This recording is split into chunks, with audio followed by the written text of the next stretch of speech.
السلام علیکم ورحمۃ اللہ۔ اب محمد حنیف صاحب کی ایک دوسری گفتگو سنیں، جس میں ایک صاحب ان کو بتا رہے ہیں کہ یہ جو آپ نے اپنے کتابچے کے اندر جو ارشد کرملائی کے خلاف لکھا ہے، اس میں تو آپ نے یہاں تک لکھ دیا ہے کہ اللہ تعالیٰ نے اپنی ایک صفت عیسیٰ علیہ السلام کو موجزانہ طور پر دے دی۔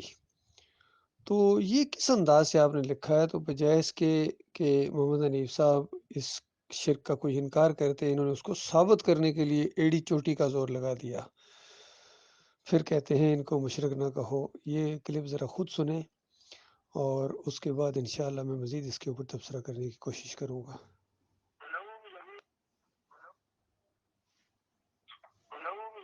اللہ تعالیٰ کی وہاں اللہ تعالیٰ کا تو ذکر نہیں ہے۔ یوسف علیہ السلام کے لیے یوسف علیہ السلام کہے کہ میرے خاک کی تعبیر ہے، 11 ستاروں اور سورج چاند نے کس کو سجدہ کیا تھا؟ اچھا میں آپ سے پوچھ رہا ہوں، 11 ستاروں اور سورج چاند نے کس کو سجدہ کیا تھا؟ وہ تو باپ انہوں نے دیکھا تو وہ سجدہ کر رہے تھے یوسف علیہ السلام کو۔ تو یوسف علیہ السلام کو سجدہ کرتے گے، یوسف علیہ یعقوب علیہ السلام کے سامنے خواب بیان کیا اور یہ تو انکار کیا خواب غلط ہے۔ دیکھیے یہاں میں روک کے ایک بات کہوں گا کہ سہیل سمو صاحب کو یہ کہنا چاہیے تھا کہ دیکھو وہ تو خواب ہے، خواب میں کوئی چیز آیا نہیں کرتی، اور خواب کی تعبیر ہوتی ہے جو یعقوب علیہ السلام نے بتائی ہے۔ لیکن یہاں دیکھیے محمد حنیف صاحب کس فریبکاری کے ساتھ اس مسئلے کو گول مول کر رہے ہیں مولیانہ انداز سے۔ یعقوب علیہ السلام نے یعقوب علیہ السلام بھی سجدہ کر سکتے ہیں تو انسان بھی کر سکتے ہیں، اس لیے یہ ایسا عبادت کے سن لیا آپ نے، کہتے ہیں سورج چاند ستارے سجدہ کر سکتے ہیں انسان کو، تو انسان بھی انسان کو سجدہ کر سکتے ہیں۔ انا للہ و انا الیہ راجعون۔ اس طرح مت ماری جاتی ہے جب شرک انسان کے اندر آ جائے تو۔ یہ ایسا عبادت کے لیے نہیں ہے، کے لیے جیسے آدم علیہ السلام کو سجدہ کیا ہے فرشتوں نے، اللہ تعالیٰ نے حکم دیا تھا۔ اچھا صاحب وہ جو ہے اللہ کے نبی تھے، وہ یعقوب علیہ السلام یوسف علیہ السلام ان کے بیٹے تھے، تو انہوں نے جب خواب سنایا تو یعقوب علیہ السلام نے تعبیر جو بتائی اس میں یہ تو نہیں کہا کہ ہم آپ کو سجدہ کریں گے۔ تعبیر نہیں بتائی تھی، انہوں نے یہ کہا تھا کہ اللہ تعالیٰ تمہیں برگزیدہ کرے گا، تمہیں حدیث کا علم سکھائے گا۔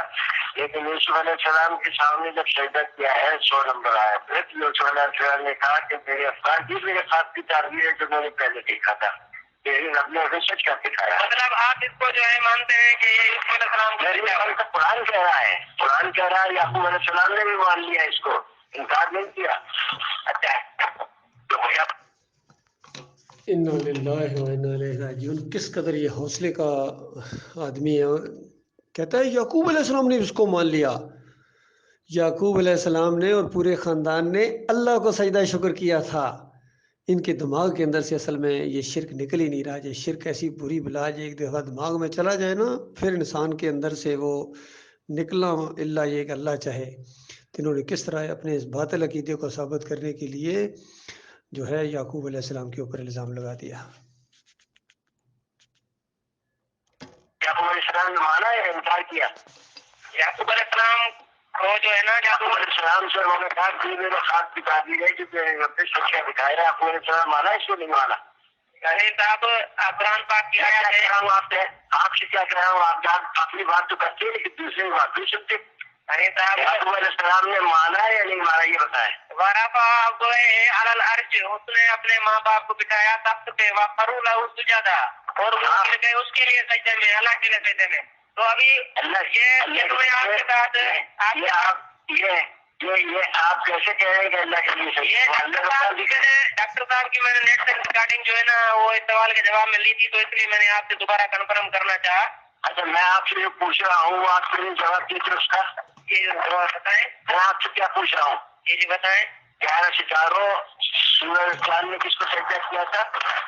تو یوسف علیہ السلام کو کیا تھا، جو دیکھا تھا یوسف علیہ السلام کو کیا تھا۔ جی مانتے ہو؟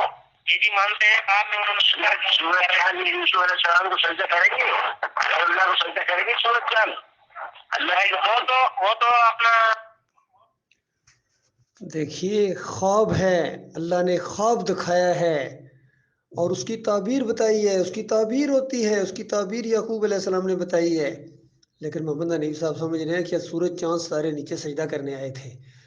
اللہ کے بندے، اس منظر کو سوائے اللہ کے یا یوسف علیہ السلام کے کوئی نہیں جانتا ہے۔ اور یوسف علیہ السلام نے بچے کی حیثیت سے جب اپنے باپ کے سامنے وہ خواب بیان کیا تو یعقوب علیہ السلام نے، جو جلیل القدر پیغمبر ہیں، انہوں نے اس کی تعبیر بتائی کہ میرے بچے یہ ہوگا، تجھے اللہ منتخب کرے گا، تیرے اوپر اس طریقے سے نعمتوں کی بارش کرے گا جس طرح ابراہیم علیہ السلام اور جو ہے یعقوب علیہ السلام اور اسحاق علیہ السلام کے اوپر اللہ تعالیٰ نے کیے، تیرے اوپر بھی اسی طریقے سے کرے گا۔ تو یہ ایک بشارت تھی، اس میں یہ نہیں ہے کہ ایک دن تجھے سجدہ کریں گے۔ وہ جو بشارت جب ہر بار سچی ثابت ہو گئی، پورے خاندان نے اللہ کے سامنے سجدہ کیا۔ یہ سادہ سی بات ان کی سمجھ میں نہیں آ رہی ہے۔ وہ تو اپنا حنیف صاحب انہوں نے خواب دیکھا تھا نا۔ اچھا، آپ اس کے خواب کی تعبیر بتائیے۔ آپ یوسف علیہ السلام نے کہ میرے خواب کی تعبیر ہے، یعقوب علیہ السلام نے اس کو مان لیا تھا یا انکار کر دیا تھا؟ تعبیر سے جواب مان لیا تھا یا انکار کیا؟ تعبیر جو میں آپ سے کیا پوچھا ہوں، یعقوب علیہ السلام نے مان لیا تھا اس کو یا انکار کر دیا تھا کہ یہ نہیں ہے خواب کی تعبیر؟ تعبیر کو، اس تعبیر کو انہوں نے مانا جو انہوں نے بتائی تھی۔ یعقوب علیہ السلام نے یوسف علیہ السلام کی بتائی ہوئی تعبیر کا انکار کیا تھا یا مان لیا تھا؟ بالکل وہی جو تعبیر یوسف علیہ السلام کو، یعقوب علیہ السلام نے، یوسف علیہ السلام نے خواب کی تعبیر اس عمل کو کہا تھا۔ دیکھیں کس طرح ان کی مت ماری گئی ہے۔ یہ اس سے منوانا چاہ رہے ہیں کہ یوسف علیہ السلام نے خواب کی تعبیر یہ بتائی تھی کہ آپ سب میرے سامنے سجدہ ریز ہو گئے ہیں، تو یہی خواب کی تعبیر ہے۔ تو کہتے ہیں یعقوب علیہ السلام نے مان لیا تھا یا نہیں مان لیا تھا؟ وہ جھوٹ آپ گاڑ رہے ہیں اور الزام یعقوب علیہ السلام کے اوپر لگا رہے ہیں۔ وہ تو سارے خاندان نے وَخَرُّوا لَهُ سُجَّدًا، سارے خاندان نے، لہو کی ضمیر اللہ کے لیے ہے، یہی تفسیر ہے ڈاکٹر مسعود الدین عثمانی رحمۃ اللہ علیہ کی، موحد عالم دین کی۔ اور فتویٰ بھی ہے کہ جو یوسف علیہ السلام کو سجدہ مانتا ہے اس کا ایمان خراب ہے حضرت جی۔ اس عمل کو کہا تھا، یعقوب علیہ السلام نے انکار کیا تھا یا نہیں کیا تھا، اس کا جواب نہیں دے سکتے آپ؟ اسی میں آپ کے سوال کا جواب ہے بس۔ اچھا حنیف صاحب، زیادہ باتیں نہ بنائیں۔ ہاں حنیف صاحب، بات ہے نا، میں آپ سے صرف سوال پوچھ رہا تھا، میں آپ سے بحث نہیں کر رہا ہوں، ٹھیک ہے؟ مختصر بات کریں، میں نے آپ کو جواب دے دیا، آپ جواب تو بنتے ہیں، باتیں زیادہ بناتے ہیں۔ نہیں، میں باتیں نہیں بنا رہا ہوں۔ آدم علیہ السلام کو سجدہ کرنے کا حکم دیا تھا اللہ نے؟ بالکل اللہ تعالیٰ نے دیا تھا۔ اور کیا تھا فرشتوں نے سجدہ؟ بالکل کیا۔ اللہ کو کیا تھا یا آدم علیہ السلام کو کیا تھا؟ آدم علیہ السلام کو کیا تھا۔ اللہ کو سجدہ کیا تھا؟ بالکل، وہ جو اللہ کے حکم سے کیا تھا انہوں نے، بالکل یہ بھی اللہ کے حکم سے۔ دیکھیے اب دوسری طرف مولوی صاحب بات کو لے گئے کہ آدم علیہ السلام کو سجدہ ملائکہ نے کیا تھا، وہ تو کیا تھا، وہاں تو اللہ کا حکم موجود ہے۔ اور اس واقعے کے بارے میں آپ خود لکھ چکے ہیں کہ زیادہ قیاس آرائیوں سے اور تفصیل میں جانے سے گریز کیا جائے۔ جتنی بات آ گئی، اللہ کا جب حکم آ گیا بات ختم ہو گئی۔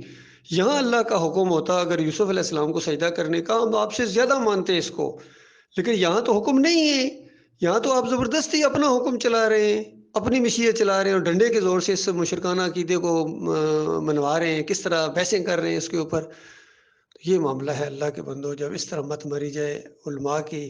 یہی ہوا ہے اس امت مسلمہ کو آج جو ذلت اور خواری ہر جگہ ہے، وہ اسی شرک کی وجہ سے ان مولویوں کی باتوں کو مانتے ہیں اللہ کی کتاب کے مقابلے میں۔ سورے لگے ہوئے ہیں، بریلوی کا یہی انداز، دیوبندی کا یہی انداز، تبلیغیوں کا یہی انداز، تنظیم اسلامی، جماعت اسلامی، سلفی، حنبلی آج کے حنفی، اور یہ حنیفی، یہ نیا فرقہ بنا ہے اللہ کی کتاب کو پیچھے کر کے اپنی بات کس طرح یہ منوا رہا ہے۔ تو اس کے بعد بتاؤ اللہ کے بندو، اس کو اگر طاغوت کی لسٹ میں شامل نہ کر دیا جائے تو پھر کیا کیا جائے؟